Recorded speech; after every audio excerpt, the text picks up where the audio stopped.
Assalamualaikum, dear students. Welcome to the Azim Group of Publications. I'm Nimrade, your chemistry teacher, and today we are going to discuss Boyle's Law graphical explanation from chemistry book by Azim Academy. हमने Boyle's Law की definition discuss कर ली थी, उसकी mathematical form भी discuss की थी, उसको experiment से भी वेरीफाई कर लिया था. आज का जो पोर्शन है बेसिकली हम ग्राफ से साबित करेंगे कि वॉल्यूम और प्रेशर का आपस में रिलेशनशिप क्या है, इनवर्स है. तो सबसे पहले हम क्या कहते हैं, हम कहते हैं कि सपोज करें आपके पास एक सिलेंडर है, उसके अंदर आपने एक स्पेसिफिक एक डेफिनेट अमाउंट गैस की लेके उस सिलेंडर को आपने बंद कर दिया है. और ये जो सिलेंडर है इसके ऊपर जो पिस्टन लगा हुआ है वो मूवेबल है, खास अमाउंट है, यानी नंबर ऑफ मोल्स फिक्स्ड है. सिलेंडर में ले लिए हैं, सिलेंडर के ऊपर आपके पास एक मूवेबल पिस्टन है और टेम्परेचर आपने कांस्टेंट रखा है. फॉर एग्जांपल यहाँ पे मैंने टेम्परेचर जो है वो 0 डिग्री सेंटीग्रेड फिक्स कर दिया. जब टेम्परेचर फिक्स्ड है, नंबर ऑफ मोल्स फिक्स्ड है, तो दो चीज़ें रह गई, एक प्रेशर और एक वॉल्यूम. आप P और V के दरमियान ग्राफ बनाएंगे, प्रेशर को एक्स एक्सिस पे लेंगे, वॉल्यूम को वाई एक्सिस पे लेंगे. तो जैसे जैसे इनके दरमियान एक ग्राफ बनाएंगे, प्रेशर वॉल्यूम के दरमियान एक ग्राफ प्लॉट किया गया, तो हमारे पास एक कर्व ऑब्टेन होती है. इस कर्व को हम कहते हैं आइसोथर्म.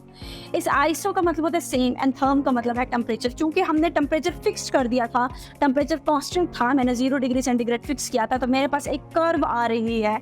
जो अगर इस कर्व को आप बेसिकली देखें तो जैसे ही प्रेशर की वैल्यू कम थी उस टाइम वॉल्यूम की वैल्यू मैक्सिमम थी. जैसे जैसे वॉल्यूम कम होता गया प्रेशर वैसे वैसे मेरे पास बढ़ता गया. हमने पहले भी यही पढ़ा था कि वॉल्यूम और प्रेशर का रिलेशनशिप क्या है, इनवर्स.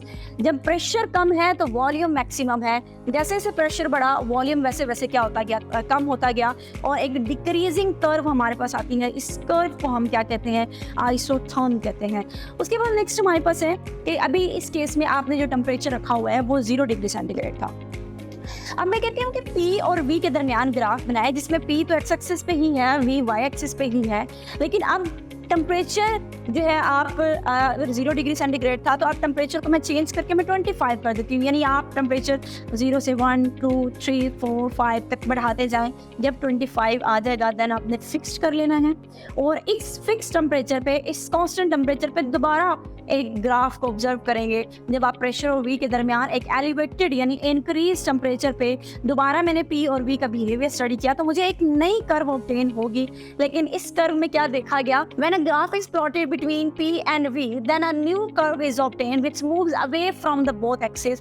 जो अगर आप देखिए तो एक्स एक्सिस से भी बहुत दूर है और वाई एक्सिस से भी वो दूर हो गई है. बेसिकली इसके दूर होना क्या शो कर रहा है, इसका दूर होना ये शो कर रहा है जैसे ही आपने टेम्परेचर चेंज किया था, आपने टेम्परेचर 0 किया था तो वॉल्यूम कम था.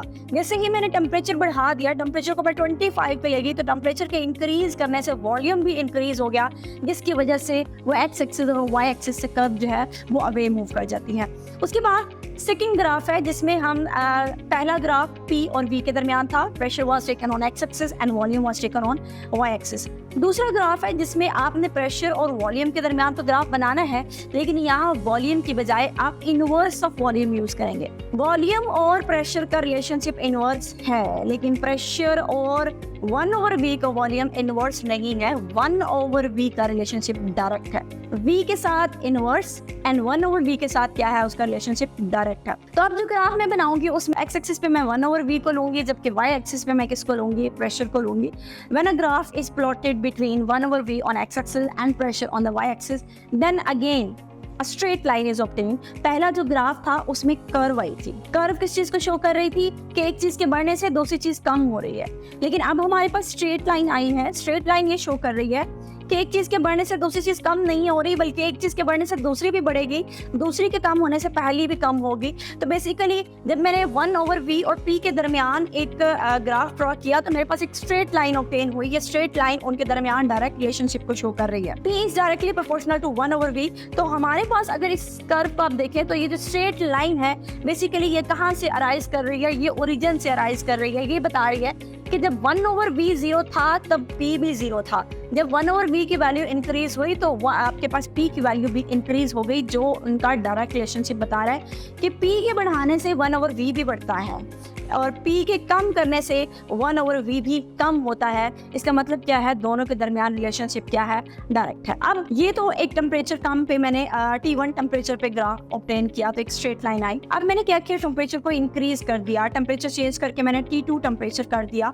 जैसे ही मैंने टेम्परेचर चेंज किया तो एक न्यू स्ट्रेट लाइन आई, लेकिन अब जो स्ट्रेट लाइन आई है ये closer to the Y axis होगी। यानी अगर आप डिस्टेंस मेजर करें, जो पहली लाइन है स्ट्रेट लाइन T1 की, वो वाई एक्सिस से दूर है, लेकिन जो अभी आपके पास टेम्परेचर को बढ़ाने से जो न्यू स्ट्रेट लाइन आई है, वो स्ट्रेट लाइन आपके पास प्रेशर एक्सिस के ज़्यादा क्लोज आ जाती है। तो आपकी बुक में क्या लिखा हुआ है, बुक में लिखा हुआ है increase the temperature of the same gas from T1 to T2, again vary the pressure on the gas. आप टेम्परेचर को T1 से चेंज करके T2 कर दें और अगेन प्रेशर का बिहेवियर स्टडी करें, क्या रिलेशनशिप शो करेगा 1/V के साथ। तो हमारे पास एक स्ट्रेट लाइन आती है, ये स्ट्रेट लाइन जिसको हम T2 कह रहे हैं, ये closer to the pressure axis आपके पास ऑब्टेन हो जाती है।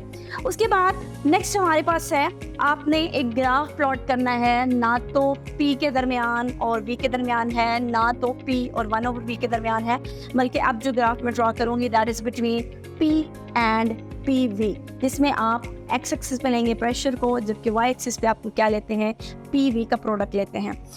Now if we plot a graph between pressure that is taken on the X axis and PV product of PV that is taken on the Y axis, then we will get a straight line. Straight line अभी भी आएगी, लेकिन अब ये rising straight line नहीं होगी।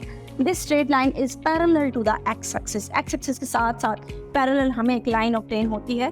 Basically ये क्या बताता है, straight line indicates that the product of pressure and volume is always a constant quantity when a graph is plotted between P and PV। तो एक स्ट्रेट लाइन तो आई, लेकिन वो स्ट्रेट लाइन एक्स एक्सिस के साथ यानी प्रेशर एक्सिस के साथ हॉरिजॉन्टल में थी, पैरेलल में थी। और इस चीज़ ने हमें क्या बताया, इसने ये बताया कि PV का प्रोडक्ट हमेशा क्या रहता है, कांस्टेंट।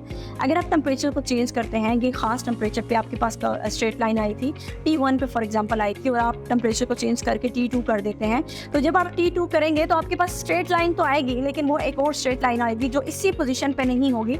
वो जो स्ट्रेट लाइन होगी, जो न्यू स्ट्रेट लाइन आएगी, that will also remain the parallel to the X axis. वो ऊपर हो या नीचे हो, जहाँ पे भी आएगी, लेकिन वो हमारे पास टेम्परेचर को चेंज करने से एक न्यू स्ट्रेट लाइन आती है, और वो भी parallel to the X axis ही होती है। और बेसिकली ये जो ग्राफ है, इस ग्राफ का बेसिकली हमें फ़ायदा क्या होता है, ये जो ग्राफ है बॉयज़ लाके ये हमें हेल्प आउट करते हैं किसी भी गैस के नॉन आइडियल बिहेवियर को स्टडी करने के लिए। नॉन आइडियल का मतलब क्या होता है, ऐसी गैसेज, तमाम तरह की गैसेज लॉ को ओबे करती हैं under all the conditions of temperature and pressure, उसको हम कहते हैं आइडियल गैस। जबकि नॉन आइडियल गैसेस क्या हैं, रियल गैसेस, जो तमाम तरह की गैसेस लॉ को ओबे नहीं करेंगे, उनको नॉन आइडियल या रियल गैसेस कहते हैं। इसी के साथ बॉयज़ लॉ का टॉपिक कंप्लीट होता है। आई होप कि आपको इस लेक्चर की समझ आ गई होगी। आज के लिए इतना ही, अल्लाह हाफिज़।